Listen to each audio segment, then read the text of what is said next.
Voilà, donc bonjour à tous, moi je suis Geoffrey Gaspard, chercheur à l'ULB, et je viens faire le ventriloque à la place de Monsieur Müller, du coup, donc je vais faire le mieux que je peux. Donc voilà, je vais lire le texte, vous montrer quelques slides et des vidéos qui accompagnent la démonstration. Voilà, donc il ne fait aucun doute que la notion d'effet de vie, telle qu'elle a été développée par Marc-Mathieu Munch, ouvre de nouvelles perspectives pour la recherche sur les réseaux médiatiques et les effets qu'ont les médias analogiques et numériques sur les spectateurs ou les utilisateurs. Munch décrit l'effet de vie comme suit. L'effet de vie se superpose à la vraie vie. Il constitue un facteur d'impact anthropologique qui résulte dans la rencontre avec la littérature et les œuvres d'art intermédiatiques, de l'interaction entre l'imagination, le plaisir esthétique, les actes de création des spectacles vivants et les réceptions. Les œuvres d'art devraient être conçues dans ce sens, comme un vécu et non comme un connu, ce qui ouvre un vaste spectre d'expériences. Il nous faudrait, pour suivre Munch, rester bien conscient du fait qu'une œuvre réussie doit alors être, je cite, « capable de mettre en effervescence toutes les facultés du récepteur, jusqu'à ce qu'il ait l'impression d'être dans un autre monde qui lui semble presque réel, et auquel il collabore avec sa propre intimité. L'ouverture de l'œuvre d'art, en tant que facteur principal pour la création d'un effet de vie, ne doit pas, je cite à nouveau, être particulièrement liée au nombre de matériaux utilisés, ou, pour formuler cette constatation dans nos termes, au nombre des médias interagissant dans l'œuvre d'art. L'ouverture ne doit pas non plus avoir une influence directe sur la force de l'effet de vie. Ce qui générerait un tel effet serait plutôt les structures esthétiques et intermédiatiques particulières, de même qu'une vraie cohérence artistique. Cette cohérence implique la dimension d'une corporéité active, ancrée dans l'expérience esthétique. Après ces brèves réflexions sur l'effet de vie, il nous reste encore à dire un mot sur l'effet de mort. Un tel effet se caractériserait par un étouffement des possibilités de sensations et de sentiments profonds des récepteurs-spectateurs dans les spectacles ou lors de rencontres avec les œuvres d'art. Autrement dit, avec Charles Grivel, nous pourrions dire que la participation à ces œuvres ne nous ferait rien ou rien du tout. Donc, première vidéo dans 2 grottes préhistoriques.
Alors qu'avons-nous vu, écouté et peut-être éprouvé lors de la présentation de ces extraits audiovisuels de 3 ou 2 spectacles d'artistes et de chercheurs au sein de 2 grottes espagnoles?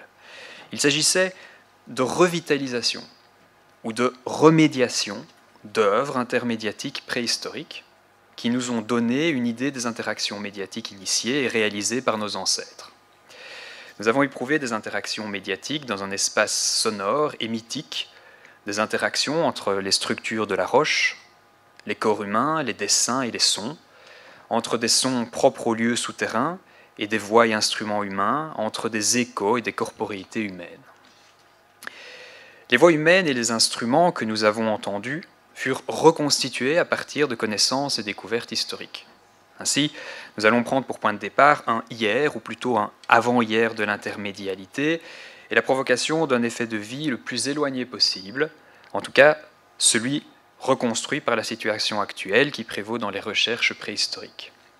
Bien sûr, on sait depuis quelque temps que le corps humain, la danse, la musique, le rythme et les cultes ou rituels vont de pair. Mais toute une dimension centrale liée à ces signes, dessins, lieux, espaces a été négligée.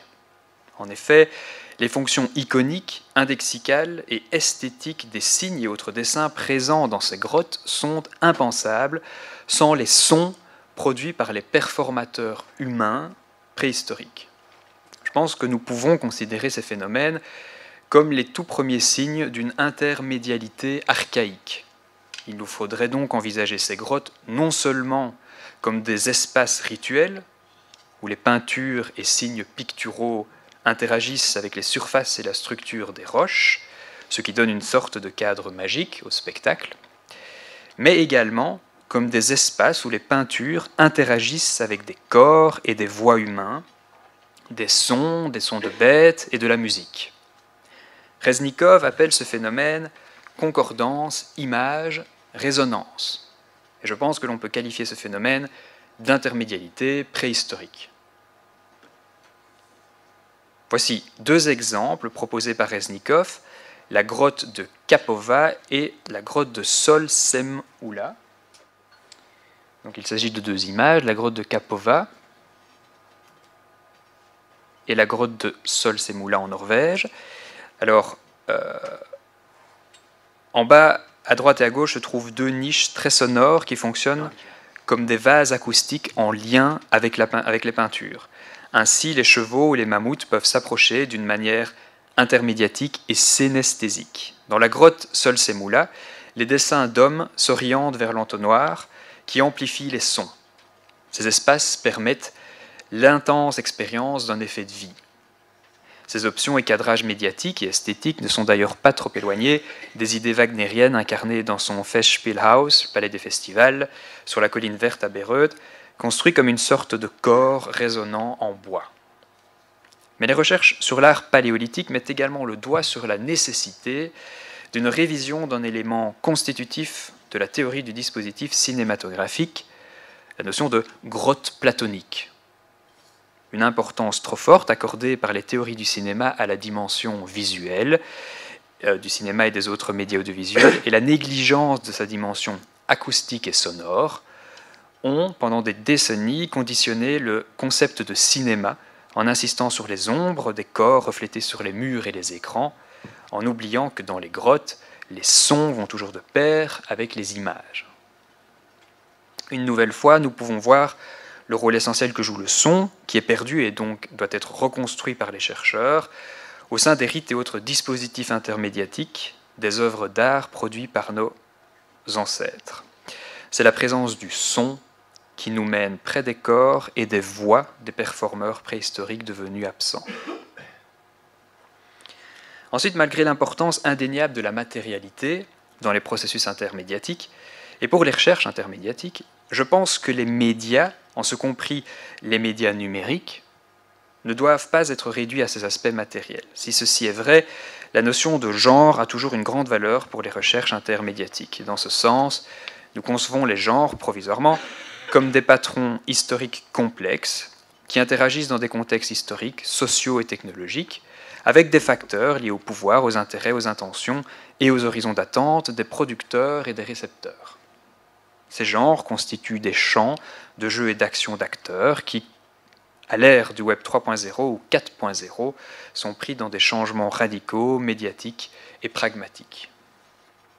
Regardons brièvement une grotte numérique contemporaine où les jeux et les genres intermédiatiques préhistoriques et antiques sont remédiatisés.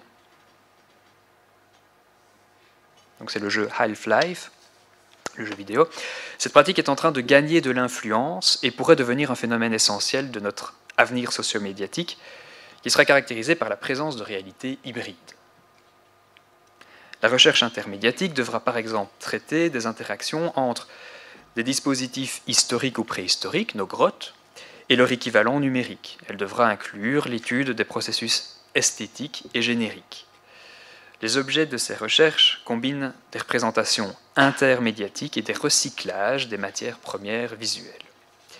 En revenant à notre dispositif des grottes, nous trouvons un grand nombre de transformations intermédiatiques, des genres et des interactions qui recyclent et revitalisent les expériences médiatiques et les processus de signification liés aux grottes.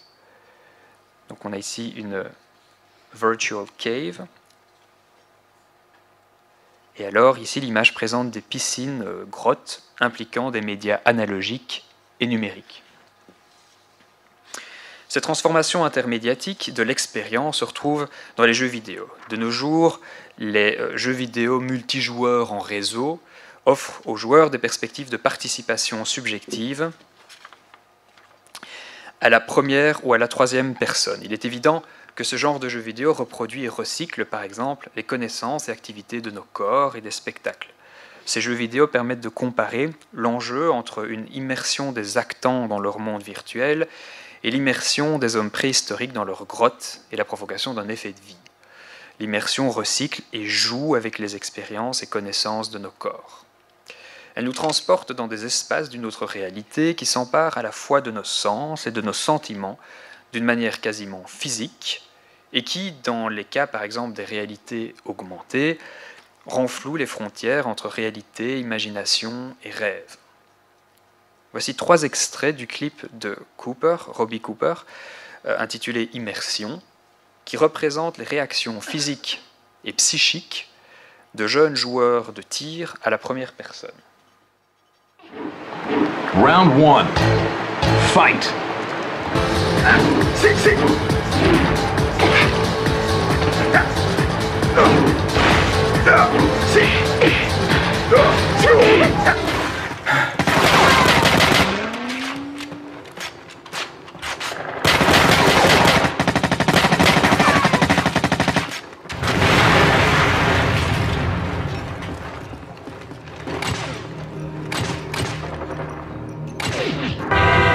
Что ли тот, кто кричал «Я свободен», не понимая глупости слов, я...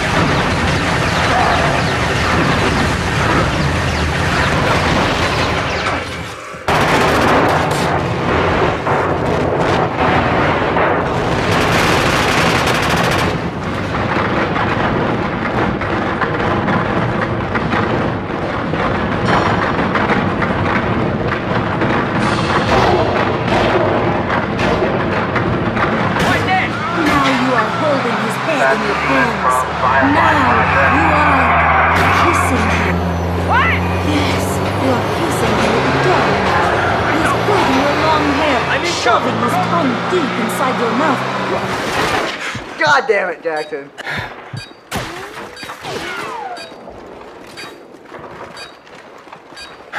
Whee! I win! Yes! Yes!